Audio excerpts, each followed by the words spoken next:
Hi guys, welcome back to our channel. இன்றைக்கி வந்து நம்ம மினி வ்ளாகில் ஒரு ரெசிபிஸ் தான் பார்க்க போகிறோம். என்ன ரெசிபினா வெஜ் ஃப்ரைட் ரைஸ் எப்படி செய்யலாம் ஸ்டைலில் வந்து பார்க்கலாம். ஃபஸ்ட்டு எல்லா வெஜிடபிள்ஸும் கட் பண்ணி வச்சுட்டு எப்படி செய்யலாம்னு நாங்கள் பார்க்கலாம்.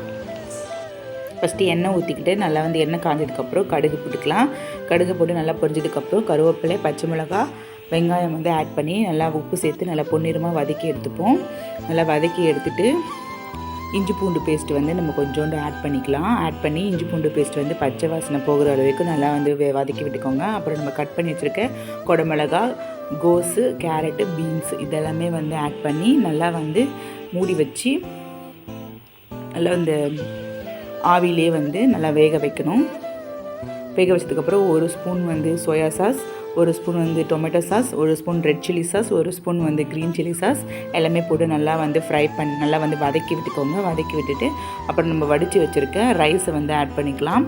ஆட் பண்ணி நல்லா பரட்டி விட்டுக்கோங்க. நல்லா பரட்டிட்டு கொஞ்சோண்டு வந்து மேலே பெப்பர் வந்து தூவி விட்டுக்கோங்க. நல்லா காரமாக சூப்பராக இருக்கும்.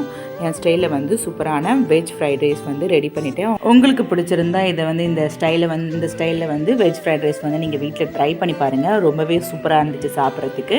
நாங்களும் சாப்பிட்டோம், பாப்பாவும் சாப்பிட்டாங்க. அப்புறம் சாமியை வந்து சாப்பிட்டுட்டு கிளம்பிட்டாங்க. இந்த வீடியோ பிடிச்சிருந்தா லைக், ஷேர், சப்ஸ்கிரைப் பண்ணுங்கள். மறக்காமல் பெல் பட்டனை கிளிக் பண்ணிக்கோங்க. அப்போ தான் நான் போடுற வீடியோ உங்களுக்கு நோட்டிஃபிகேஷனில் காட்டும். உங்கள் வீட்டில் என்ன லஞ்சுன்னு சொல்லிட்டு மறக்காமல் கீழே கமெண்ட்டில் சொல்லுங்கள். நாளைக்கு இன்னொரு வீடியோவில் பார்க்கலாம் ஃப்ரெண்ட்ஸ். Bye bye.